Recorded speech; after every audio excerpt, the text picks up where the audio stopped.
नमस्कार। आकर्षक दृश्यों और ध्वनियों से सजी हमारी इस खास कथा प्रस्तुति में आपका बहुत बहुत स्वागत है। आज हम एक ऐसी पौराणिक घटना का विश्लेषण करने जा रहे हैं जो शक्ति, अहंकार और सच्ची दिव्यता की एक बेहद अद्भुत कहानी है। आज का विषय वाकई बहुत गहरा और रोंगटे खड़े कर देने वाला है। तो चलिए, बिना किसी देरी के सीधे इस रहस्य में गोता लगाते हैं। जरा सोच कर देखें, एक खौफनाक दृश्य की कल्पना कीजिए। अजय वानर राज बाली, जिसने तीनों लोकों को जीतने वाले रावण को अपनी कांख में दबा लिया था, वो आज रणभूमि में अपनी जान बचाने के लिए बेतहाशा भाग रहा है। उसकी नसें फटने को हैं, शरीर एक बड़े गुब्बारे की तरह फूल रहा है और वो सचमुच खौफ से कांप रहा है। अब सवाल ये उठता है कि आखिर ऐसा क्या हो गया कि इस ब्रह्मांड के सबसे शक्तिशाली योद्धाओं में से एक को इस तरह पीठ दिखाकर भागना पड़ा। इस पूरे रहस्य को समझने के लिए हमें कहानी में थोड़ा पीछे जाना होगा। तो शुरुआत करते हैं हमारे पहले पड़ाव से, बाली का बढ़ता अहंकार। बाली के उस खौफ को समझने के लिए हमें पहले उसके अहंकार के उस विशाल स्तर को समझना होगा। आखिर उसके पतन की नींव पड़ी कैसे? देखिए, सबसे पहले बाली को अपने धर्मपिता देवराज इंद्र से एक ऐसा दिव्य हार मिला जो सामने वाले किसी भी प्रतिद्वंद्वी की आधी शक्ति खींच लेता था। यही हार उसका सबसे बड़ा अस्त्र था। इसके बाद जब रावण ने उसे युद्ध के लिए ललकारा तो बाली ने रावण को अपनी बाईं काख में दबाकर पूरे 6 महीने तक घुमाया। अब आप ही सोचिए, रावण जैसे महाबली को हराने के बाद बाली का अहंकार किस आसमान पर पहुंच गया होगा। वो पूरी दुनिया में घूम घूम कर चिल्लाने लगा कि मुझसे युद्ध करने वाला इस संसार में पैदा ही नहीं हुआ है, मैं सर्वशक्तिमान हूं। और हम सब अच्छी तरह जानते हैं कि जब अहंकार अपनी सीमा लांघ देता है तो विनाश तय होता है। जब बाली का ईगो चरम पर था तब जांबवंत जी से रहा नहीं गया और उन्होंने उसे चेतावनी दी। उन्होंने साफ साफ कहा कि जिसे तुम अजेय समझ रहे हो ना, वो बस तुम्हारा भ्रम है। तुम्हें धूल चटाने वाला इस संसार में मौजूद है और वो है बजरंगबली हनुमान। लेकिन इस चेतावनी ने तो बाली के अहंकार की आग में घी का काम कर दिया। बाली जोर से हंसा और मजाक उड़ाते हुए बोला, अरे वो हनुमान जो हमेशा गुफा में छिपकर बस राम नाम जपता रहता है, वो मेरा क्या बिगाड़ेगा। बाली ने हनुमान जी को महज एक साधारण तपस्वी मान लिया और उसी क्षण अपनी शक्ति के नशे में चूर होकर हनुमान जी का अंत करने निकल पड़ा। यहीं से कहानी में आता है हमारा दूसरा भाग, हनुमान जी को चुनौती। बाली पूरी तरह से क्रोध और अहंकार में अंधा होकर उस निर्जन वन की ओर बढ़ा। वो पागलों की तरह चीखते हुए हनुमान जी को ढूंढने लगा, ये ठानकर कि आज तो वो उनकी जीवन लीला समाप्त करके ही लौटेगा। अब यहाँ ये जो विरोधाभास है ना, ये बहुत कुछ सिखाता है। एक तरफ देखिए बाली का विनाशकारी आगमन, निर्दोष पेड़ों को उखाड़ना, अपनी शक्ति के नशे में जोर जोर से चीखना, और दूसरी तरफ हनुमान जी की वो परम शांत अवस्था, गहरी तपस्या में लीन, शांतिपूर्वक राम नाम का जाप करते हुए। एक तरफ विनाशकारी अहंकार का कान फाड़ देने वाला शोर है, तो दूसरी तरफ दिव्यता की गहरी और असीम शांति। जब बाली सामने आकर जोर जोर से चिल्लाने लगा तब हनुमान जी ने धीरे से अपनी आंखें खोली। उनकी आवाज में जरा सा भी क्रोध नहीं था।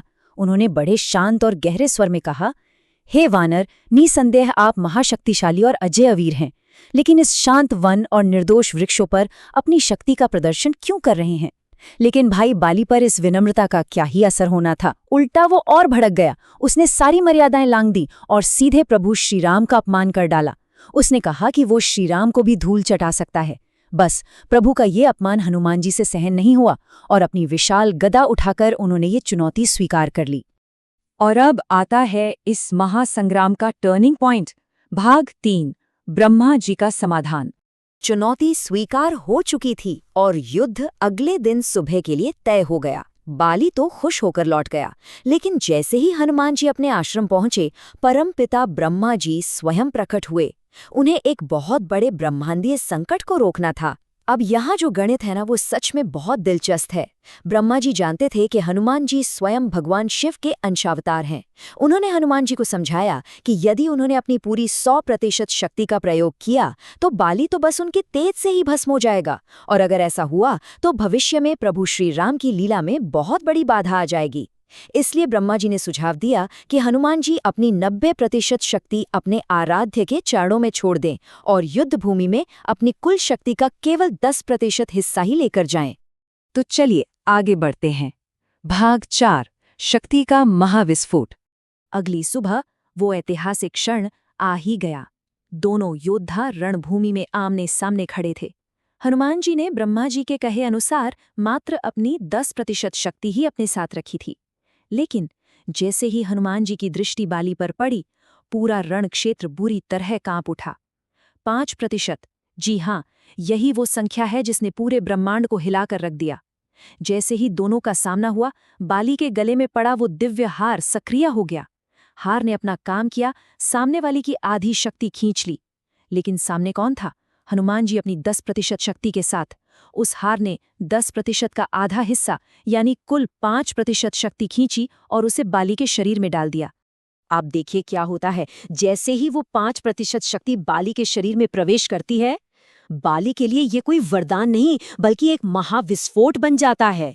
उसे ऐसा लगा जैसे उसके भीतर ऊर्जा का एक पूरा सागर फट पड़ा हो। उसका शरीर उस असीमित शक्ति को सहन ही नहीं कर सका और एक गुब्बारे की तरह फूलने लगा। नसें ऐसी तन गई मानो अभी फट जाएंगी। तभी ब्रह्मा जी वहां प्रकट हुए और उन्होंने बाली से चीख कर कहा कि अगर जिंदा रहना है तो तुरंत यहां से भाग जाओ। और फिर क्या था? वो अजय बाली मौत के खौफ से कांपता हुआ अपनी जान बचाने के लिए 1000 योजन दूर भाग खड़ा हुआ। और अब हम पहुंच गए हैं अपने अंतिम और सबसे अहम हिस्से पर, भाग 5, सच्ची वीरता का रहस्य। बहुत दूर भागने के बाद जब बाली की सांस में सांस आई, तब ब्रह्मा जी फिर प्रकट हुए।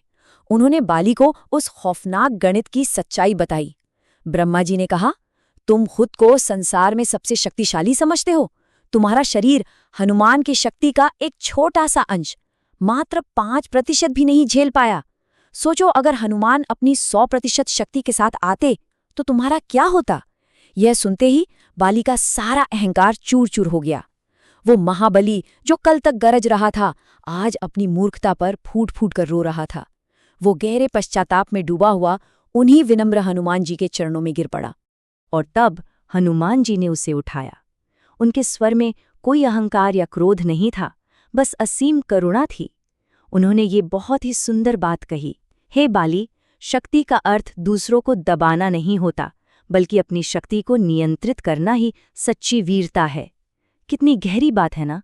इतनी असीम शक्ति होने के बावजूद हनुमान जी हमेशा विनम्र रहते हैं और अपनी शक्ति का दिखावा करने के बजाय उसे पूरी तरह से नियंत्रित रखते हैं। तो इस पूरी कथा से सबसे महत्वपूर्ण बात जो हमें अपने साथ ले जानी चाहिए वो ये है, जरा हम सब अपने भीतर झांक कर देखें। हम अपनी शक्ति, चाहे वो हमारी सफलता हो, हमारा ज्ञान हो या हमारा पद, उसका क्या करते हैं? क्या हम उसका उपयोग दूसरों पर शोर मचाने और उन्हें दबाने के लिए करते हैं, या फिर हम उस शांत शक्ति को विकसित करते हैं जो हमें खुद पर नियंत्रण रखना सिखाती है? अहंकार हमेशा इंसान को कमजोर और भयभीत करता है, जबकि विनम्रता और आत्मनियंत्रण हमें वास्तव में अजेय बनाते हैं। इसी एक गहरे विचार के साथ मैं आपको यहीं छोड़ता हूँ। इस कथा प्रस्तुति में हमारे साथ जुड़ने के लिए आपका बहुत बहुत धन्यवाद। मिलते हैं अगले विश्लेषण में।